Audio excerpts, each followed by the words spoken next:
Lando Norris is the darling of the F1 world. The young Brit is well liked and has an exciting and bright future ahead of him, with many believing that he has the makings of a champion in him. Lando was hot property in 2022, with Red Bull circling for the young driver's signature, but ultimately McLaren tied him to a new contract. Still, with the 2023 season inching ever closer, the Mclaren CEO has opened up about a critical frustration he has with Lando and had a warning for the British driver. McLaren has been on an upward trajectory in recent years, with many believing that the team was on the right track to potentially challenge the top three. Keep that McLaren in front. That was a very nice move. It's been 4 or 5 laps. And possibly break the mold that has been Ferrari, Red Bull and Mercedes. 2022 proved to be a challenge with the new car regulations, throwing a spanner in the works and both McLaren drivers struggling with the car. Norris coped okay, but Daniel Ricciardo could not adapt to the MCL 36. On top of this, the team was beaten to fourth by Alpine, which for McLaren can only be seen as a step backward. McLaren did not waste time with swift changes, and the team making a move for Oscar Piastri. The young Aussie has been tipped to be a future star, but caused quite a stir after his viral tweet. But enough of that, we all know how that saga ended.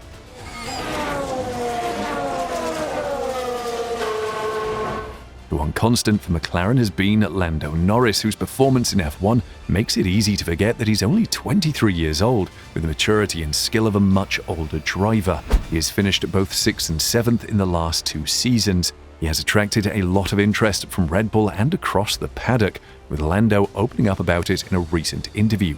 First of all, the talks which I said I had with Red Bull are a general thing. Every driver is trying to talk to every team, not always though. That's why I signed such a long contract, so I don't need to care about any of this for a while. But whenever you're coming to the end of a contract, you always want to have talks with as many people as you can to weigh up your options and know what might be a better path for you. So it wasn't solely with Red Bull, it was different talks with different people. What could happen now? What could maybe happen in the future? Everyone has those talks. Everyone towards the end of every contract does that, it's a fact. But I signed a long contract because I didn't want to think of those things, said Norris. If you're a McLaren fan, as scary as this may sound, it is a feather in the cap of Lando Norris that his head did not get turned by another team. No one knows what was offered to Lando, and only Christine Horner has opened up about having talks with Lando. Still, with the big three's driver lineups being pretty solid, at least for the next 2 years, you can see why Lando has decided to stay with McLaren, unless those conversations included what will happen in 2 years if McLaren doesn't give Norris a competitive car. Click of her fingers and he was all over the Ferrari. Yeah, you'd have to say the McLarens are looking as kind on. Lewis Hamilton cannot race forever, and Lando would be a great partner for Russell. That said, it has not all gone to plan for McLaren. They may have won the driver's silly season, but have lost out in the team principal battle, with the highly regarded Andreas Seidl leaving to take up a role at Alfa Romeo after Frederic Vassar's move to Ferrari sparked a bit of a merry-go-round in the winter off-season. His replacement, Andrea Stella, is no stranger to F1, having been in the sport for the last 20 years. The Italian has kept a low profile since his announcement as Seidl's replacement, stating that he will keep faith with the work that Seidl has done with a few minor tweaks. The Italian won't be able to keep a low profile for long though, as he is now the head of an iconic British brand and one of the more significant operations on the grid. Plus, he has Zach Brown as a boss who we all know does not do anything quietly. A new team principal, a new driver partner, and a significant overhaul and update of the team's infrastructure means that Lando now has a new role at McLaren. He will now be the senior driver on the team. All eyes will be on him to help the Australian settle in and be race ready for his debut season. It's Ricciardo into the first chicane ahead of Verstappen. Hamilton on the outside of Lando Norris. Lando has always had great relationships with his driver partners. Ricciardo and Norris were fan favourites, with many sad to see them broken up. Sainz and Norris also had a good relationship. Undoubtedly, he will have a great relationship with Oscar Piastri, but in his new role, there will be an added level of responsibility, and it will be interesting to see how he deals with it.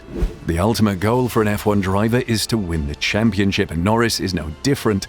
The Brit has been very mature about his chances recently, telling the media that he expects to challenge for the F1 Championship in the 2024 or 2025 season. With everything I've learned, maybe I could win a race, but I'm unlikely to win a championship until possibly that time. I know I need to be at the absolute top of my game in those years, said Norris. However, to be a world-class athlete in any sport, discipline is vital, and it looks like Lando needs to work on this point after Zak Brown called out the driver on it. What frustrates me about Lando, he's been 5 minutes late more than once. If we're supposed to meet at 8, it might be 8:07.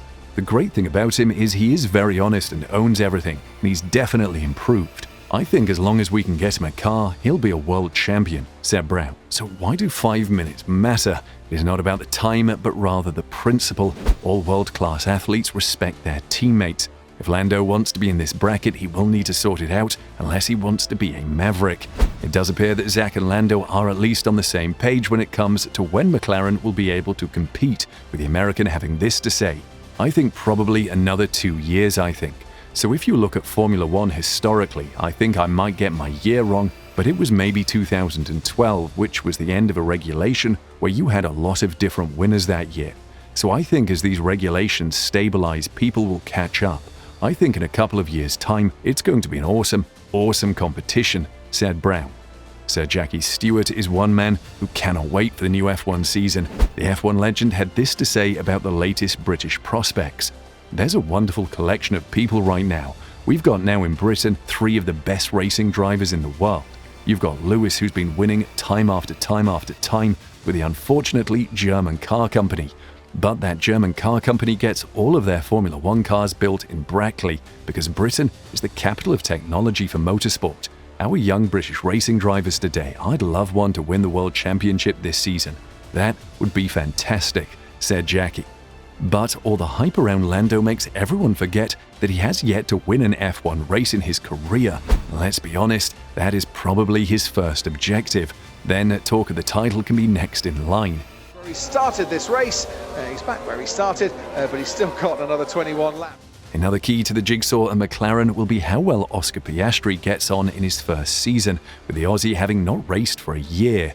He has impressed in the junior world of F1, but this is no new story, with many junior drivers making it to the pinnacle of racing and then struggling to perform. Zak Brown has been impressed by the maturity of Oscar, though.